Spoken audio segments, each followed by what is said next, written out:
And we are live. Hi, Steve Plummer here. Welcome to another Business Reinvented live broadcast. Our aim over the next 12 months is to elevate 5,000 impact businesses around the world. So today's show is brought to you by Business Reinvented Accelerator, where for a limited time you can get your monthly membership for just $1 to trial. So go to businessreinvented.com.au/$1. There we go, Cam. I got that in this week, which was really good. And speaking of Cam, warm welcome to you this week, Cam. How are you going? Hey, Steve. Great to be on again. Hi, everyone. Hope you're doing well. And today we've got a very exciting topic, and it's called the mechanics of sales presentation, Steve. Yeah, right. And it's all about getting the mechanics right so you don't have things like going on in the US elections and their processes. That's right. Yeah. You don't want that shit show in your sales. And I think, Cam, you know, it's important that you do have a way to present your thing, because as we know, it's an old saying that nothing happens in business till a sale is made, right? So you've got to have that mechanism. I know that sounds like it's stating the obvious, but it's the obvious starting point as well, for That's any of this stuff. Yeah. And nothing happens by accident, right? Yeah. So when you're making a sales presentation, whether you're a real estate agent, you're selling luxury cars, whether you're a coach, consultant selling consulting services, whatever it is that you do, you need to have a process for that or a system for that, right? And that's what we're talking about today, the mechanics of that. For example, it would be ridiculous for the Australian cricket team or the New Zealand rugby team, the All Blacks, to turn up to a game without a system, right? They've already got a game plan before they step out on the field. People who do, acting, like they already know what their words are that they're going to say before they step into the role, on stage, whether it's live or in a movie. So a sales presentation is no different to that. We don't want people to get hung up about, oh, look, I don't like sales. I don't want to be a sleazy salesperson. It's actually the opposite of that. Because if you have a process and you have the mechanics right, you don't need to have to try and sell, Steve. You just let the mechanics do the work, and you let the process do the work for you. Yeah, and next time, Cam, can we not have an All Blacks reference for an example as well, please? That might be the only way we're going to win a game of rugby, I think. Yeah. But anyway. I heard on the radio this morning, I don't think they've won a game against the All Blacks for 14 years. Yeah, anyway, moving on. All right, nothing to see here, right? Moving on. All right, Cam, I just thought I'd start off the discussion today just with, I guess, my experience in working with clients. And when we're talking about sales and winning clients and all that sort of thing, the thing I always look for is that, well, what's the simplest path to the sale? And as you and I have talked about on many occasions, it's almost funnel complexity. So this rush for everyone to get funnels, and multi-step funnels with upsells, downsells, cross-sells, and confusion sells. We've lost that ability just to simplify the whole sales process, and that's one of the things you and I try and do, because I think it deer in the headlights a lot of people. They think they have to have a 25-step funnel, because that's what a training they had, they watched, told them, and that can be really confusing. And my experience is that kind of thing, it kind of, experienced business owners and inexperienced business owners all have that kind of thing going on, or can have that thing going on. And so when I'm working with a client first up, one of the things is, what's the simplest path to the sale, folks? Is it as simple as, when I leave the room here, you're going to actually go and spend 3 hours making phone calls to your top 100 clients and try and drum up more business? Is it as simple as that? Just do cold calling. And if the answer is yes, okay, well, I'll see you next week. If that's a simple thing, but we often don't do that, right? Because we think we've got to do something different, but it could just be a simple matter of connecting, getting on the phone. You're past 10 clients. Is there anything else I can help you with? Is it that simple? Is it then you've got a list of contacts that you just reach out and contact them? What is the simplest path to the sale? Now, I know there's nothing earth-shattering or new in that, right? But it's kind of overlooked, a simple process like that. And I think one of the things too, or one of the reasons that does get overlooked, is that that has a limit, and so we're always looking beyond the limit, which is, there's nothing Yeah. wrong with that. But if you want to scale, there's only so many cold calls you can make, right? That's So, right, yeah. But what's the simplest path to the sale? How can you simplify it? Yeah. And that, I mean, that's really fundamentals, isn't it, Steve? You know, it's the fundamentals of selling. It's been around for hundreds of years. You know, it was around when people traveled through, you know, country towns on their, you know, caravans and horseback and presented their wares. You know, they didn't have time to stay for a week and present their wares. That was in and out, show people what they do.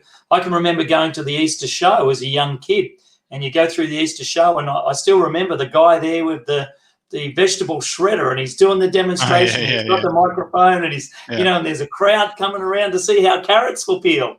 I was like amazed, you know, it's like, this guy's just doing carrots and all these people are just watching the carrot. But what he did was he captured their attention, and he had a very simple process and a very simple presentation that he was doing. And sure enough, he was doing that over and over again. Like every day of the Easter show, he would have been doing that, you know, 10 or 20 times a day, you know, just different carrots and peeling and showing people the dramatic demonstration. So, you know, it doesn't take multiple steps or multiple touches to make a sale, right? Yeah. And I think that's part of that is then, you know, if you want to boost sales, go narrow first. Go to your own list. Yeah, go to your past clients. You know, like there is money in there. You know, and again, I think that is a very overlooked thing. You know, we think we've got to do Facebook ads and, you know, Insta ads and all that sort of thing. But nothing wrong with putting a good offer in front of your, you know, your current list to, you know, to help them even more. So that would be the first thing I would say. Path, go narrow first. And again, going narrow is difficult to scale, right? So what would you do then after that? Yeah. Well, so after you go narrow and you go to your list, you do some cold calling, you do some organic reach outs, and, you know, whatever it is to, you know, find those initial people, then you can go wider, right? Then you can start scaling, because the idea of going narrow is you generate some revenue first. You generate some sales to the lowest hanging fruit, either on your email list or in your own business network or your own social network. And then after you've created that initial revenue, then you can take that revenue and go to a wider audience. And then you can do some advertising, either on the, you know, the Googles of the world, YouTube, Facebook, Instagram. And as you go wide, well, then, you know, the sky's the limit on the audience. You know, do you go super wide on that audience initially, or do you go targeted? You know, it just depends on the strategy of whether or not you're trying to build an audience within Facebook to do remarketing. So, but that's a very good point. Always start off narrow first, get the sales coming in, make those initial sales to boost up your revenue, and that then can pay for those scaling activities with things like Facebook and Instagram advertising. Yeah, and I think that too, that takes you from that one-to-one where I start out with make some calls, you know, and that goes to one-to-many, you know, and that's where the scaling of any sort of business or sale comes in. In terms of a presentation then, Cam, if we're going to scale rather, what sort of things do we need to include in the sales presentation to scale? Well, there really are, as you and I know, there really are some things that you've got to put in there that if you leave out, it makes, you know, it falls flat. You just think, oh, I've got to go and build a big funnel, but it may not be that. It's probably the presentation you've got to get right. That's right. So when Steve and I are talking about presentations, it could be an in-person presentation, like, you know, the example about the Easter show guy doing the vegetable peeling. It could be an online presentation. It could be an hour webinar. It could be a 10-minute web class. It could be on stage. You know, you could be doing a live workshop in front of a room full of people, or you could have been asked to do a presentation to your local business network, whatever it is, right? So that's where this presentation comes in handy. And so we've got some notes here, Steve. And one of the first things that you need to make sure that you put into your sales presentation is a big promise and a transformation. So your audience needs to clearly understand what is the transformation that they're going to get out of listening to you and consuming your content. Whether, like I said, whether that content's on webinar or live in person, but they need to understand that. And so right up front, it's a really good idea in your presentation in the first 5 minutes is to make a couple of big promises. you know. So it could be one big promise, or it could be 2 or 3 big promises. So look, today, folks, here's what I'm going to promise. I promise A. I promise to do B. And you can put your wallet away, because I promise there's nothing to sell you today, right? Whatever those big promises are, put them right up the front. And then tell them what the transformation is, and just say, look, over the next 10 minutes, 45 minutes, what you're going to see is I'm going to show you how to go from A to B and avoid X, right? Whatever that is.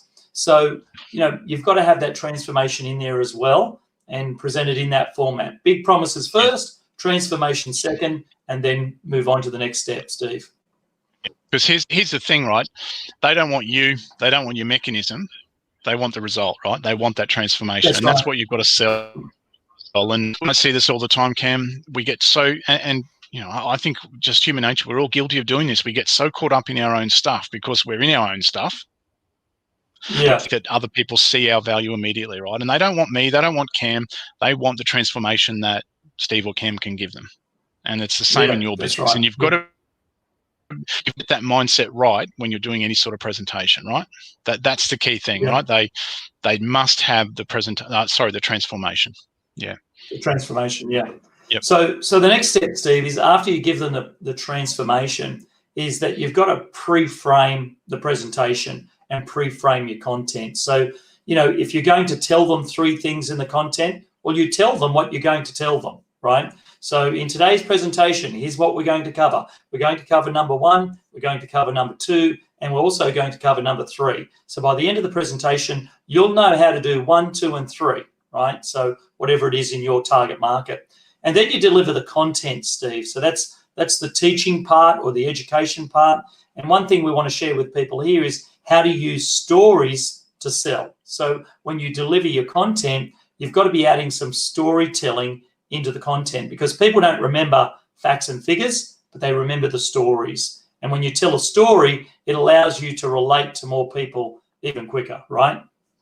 Yeah, true. It's not that facts and figures are unimportant, because right. the logical brain needs to be able to process that, right, to have that proof. Yeah. But you're dead right. People will remember a memorable story more than they will remember facts and figures. So you really do need both. And one of the things I always tell clients is have, you know the top objections of your market, and have client stories that that address those. So, you know, and it would go like this. And this is a very simplistic example. Oh, well, John, you know, your situation sounds a lot like client X. You know, we've worked with them over 3 months. When they first came to us, they were boom, boom, boom. They had these problems, which are very similar to John's problems. And what we did with them was this, this, and this, and the results that they've experienced is that, and that. And then when you know, Mrs. Smith comes along, you say, well, Mrs. Smith, you know, one might be a time factor, one might be a price factor, one might be a process factor, whatever it might be. If you've got stories that can, and I'm not talking about making shit up here, right? I'm talking about real client, you know, testimonials, case studies, real proof that you can then place the prospect in the shoes of the client that's had the success and has had the transformation. That's key, right? Never, you can't make stuff up, right? And that's not what it's about. It's about being strategic and using stories strategically, you know, in that fashion. Yeah. And even if you don't have your own story, Steve, maybe you don't have that particular case study about process, right? So you might have a story about time, right? You might also have a story about how you help someone make money or save money, but you might not have, say, a process story or whatever it is. Like, you can borrow that from what's happening in the news, or borrow that from something else, right? So don't go there. You don't want a situation like they have in the US elections, right? Oh God, no, don't go there, Ken. But that's a good example, right? You know, you don't want your process like the US electoral system, right? Exactly. Oh God. What a anyway, mess. So you can talk about what you know, you don't want to be in a mess like the US elections, right? Yeah. Oh dear. Anyway, let's not go there. We go off move on quickly. Yeah, a whole different rabbit hole, right? All right. What's the next step then after some stories then, Cam? Okay, so after we've done the stories and you've delivered the content, one of the most important things that I see people leave out in the mechanics of the sales presentation is the segue to a close. So what you see people do wrong, or the big mistake they make, is they deliver the content, they tell their stories, deliver the content, and then they go straight into the close. But what you've got to do is you've got to kind of soften that a little bit. We call that a segue in sales. And so the segue is like a little bridge, if you like, Steve, that goes from the content you've just taught about into the sale, right? Or into what you're going to present as your offer. So, you know, a little segue just ties those two things in together. And it could be something as simple as, okay, so here's what we've learned today. We've learned how to do A, B, and C. However, if you want to take the next step, what I've got for you now is I'm going to show you how you can get those results done quickly using my new 3-step program. And it's just a little step in between the content and the sales process. Right. It softens it, doesn't it? It makes it less abrupt as you go into that that pitch of asking people for money. Yeah. All right, Cam, I am mindful of time. Any other last quick points? Yeah, look, we always promise to keep these under 10 to 15 minutes, so I'm just mindful.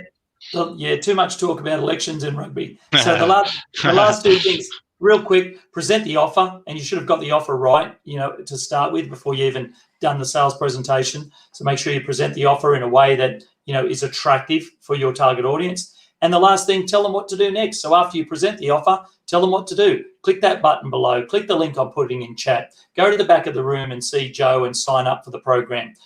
You know, check your email inbox as I'm going to send you the link to get started. You know, whatever it is, do not forget to tell them what to do next, Steve. Do it multiple times, right? Multiple times too. I'm processing all the stuff you've told me, wondering whether I want it. And so you got to tell them multiple times how to do that, right? That is really, really important. The other comment I would make, Cam, is when I'm doing a presentation, the first thing I do is write the offer, right? Once I've got that clear, everything else flows a lot better from that. Yeah, it's reverse engineering that process, isn't it, Steve? Totally. It's not like a story, right? It's not once upon a time in the beginning, the end, right? I assemble. I don't, but first that write the offer. So. Yeah. So always start with the end in mind. So Steve just dropped out there, but he was saying just assemble the last part first, do the last part, and then go back and fill in the blanks. Yeah. Yeah. Sorry, did I just freeze then? Did I? Yeah, you just done a Mr. Freeze, but that's cool. I filled in for you. I added. All right, good. I'm back live. Yeah, I write the offer first. There you go. I don't know what part of that you put in here. Yeah, but that was it. Yeah. Okay, Cam, we better wrap that up, eh?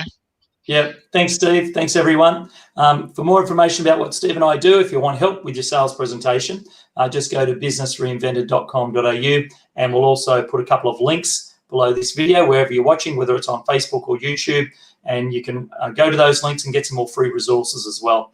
Until next time, it's Cam Roberts signing out. Thanks, Steve. Thanks, Cam. Great to see you again. See you all soon. Bye.